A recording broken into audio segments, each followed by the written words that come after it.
Là, c'est Coquette qui prend un repos bien mérité. Et là, c'est moi qui prends aussi un repos bien mérité, après notre traversée des Alpes. Bonjour tout le monde, je m'appelle Philippe, et avec Coquette, ma Triumph Tiger 1200, nous vous invitons à partager notre grande balade de 8400 km au plus près des frontières et côtes de France.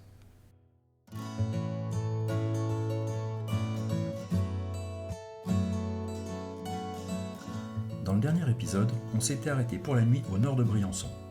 Aujourd'hui, ça va être encore une sacrée journée de virage, avec quelques cols mythiques du Tour de France cycliste, des lacs de montagne et des stations de ski bien calmes. Je ne peux malheureusement pas flâner car comme je vous le disais dans l'épisode 3, mon voyage est écourté par le boulot et je dois avancer. Alors forcément, c'est au détriment du tournage, mais j'essaye de capturer l'essentiel, car même si je roule seul, j'ai trop envie de partager ces moments à mon retour. Le ciel est partiellement couvert, ce qui magnifie les paysages, et je vais toucher les nuages sur les sommets en passant le col du Lautaret et du Galibier. Si vous passez par Valloire en été, vous ne pourrez pas rater les immenses sculptures en paille à l'entrée sud du village. Elles sont le résultat d'un concours unique en France, et cela mérite un arrêt tant les œuvres sont originales.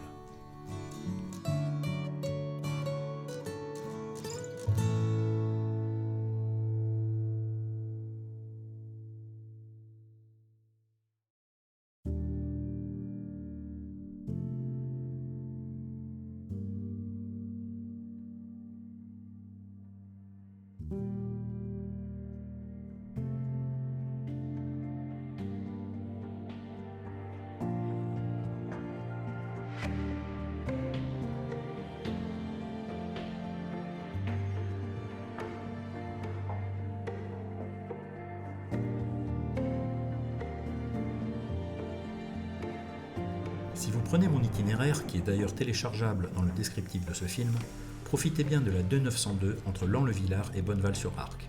La route est droite, belle et reposante au fond de la vallée avant d'entamer la montée vers le col de l'Iseran. Les sportifs pourront racler les cale-pieds dans les virages, mais je préfère juste profiter du panorama, des odeurs de la montagne et d'un total sentiment de liberté. Cela fait tellement d'années que je ne suis pas passé au col de l'Iseran, et c'est la première fois que j'y suis sans avoir des skis aux pieds. Je reconnais Val d'Isère en contrebas et j'y descends avec plaisir, la tête pleine de souvenirs d'enfance avec mes parents. L'entrée dans le village souffle d'un seul coup sur la brume qui entourait mes souvenirs et toutes les images du passé se remettent en place, à la fois si proches et si lointaines. Alors pour respecter les traditions familiales de fin de journée de ski et en pensant à mon père qui aimait tant ces moments, je fais une pause diététique pour reprendre quelques forces et surtout beaucoup de calories. Je reprends la route avec le ventre et la placidité d'un Bouddha. Et je me laisse gentiment transporter par Coquette pour cette fin de journée. Pas de tournage et je profite juste de la route et des points de vue. Comme chaque jour depuis mon départ de Biarritz, je fais le point hébergement en fin d'après-midi et je choisis de dormir à Sallanches qui sera une bonne base de départ demain pour ma dernière journée alpine.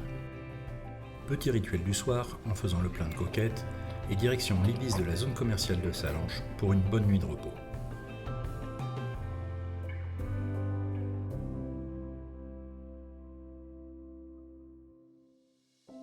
Dans ce voyage, j'évite au maximum de prendre des routes m'obligeant à faire demi-tour au poste frontière, sinon le trajet serait interminable.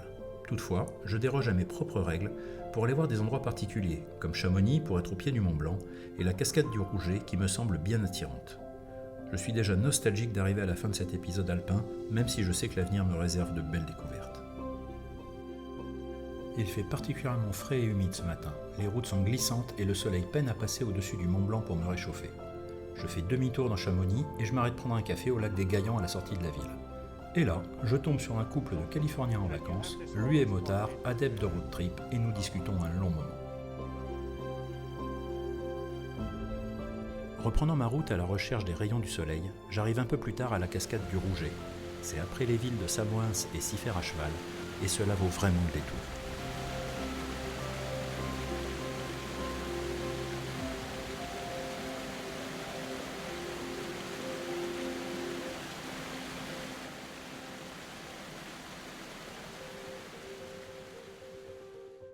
On est bientôt arrivé. Ce soir, je dors chez mon ami Patrick qui va héberger Coquette pendant 1 mois. Il me rejoint à Morzine et nous montons faire un tour à Avoria qui est complètement déserte, une vraie ville fantôme. Nous redescendons alors vers le lac Léman pour aller toucher une nouvelle frontière, celle de la Suisse à Saint-Gingolf, la 3e après l'Espagne et l'Italie. Patrick me guide alors le long du lac, à travers Évian et Thonon, et nous arrivons chez lui, à Antilly-sur-Léman.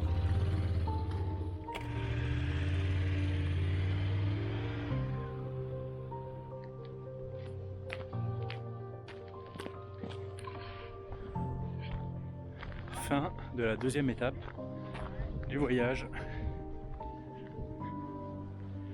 Après 2000 et quelques kilomètres. Et j'arrive chez mon ami Patrick, qui a la gentillesse de m'héberger. Enfin, de l'héberger surtout Coquette. Voilà, c'est ça. Voilà, c'est ça. Il n'a pas le choix de toute manière. Un apéro, un bon resto. Merci à toi Patrick et à tes garçons pour votre gentillesse et votre accueil si chaleureux. Coquette est à l'abri et je peux retourner travailler tranquille. Dans un mois, je la retrouverai pour traverser le Jura et l'Alsace, mais à cet instant précis, j'ignore encore que je vais devoir affronter les pénuries de carburant d'octobre 2022.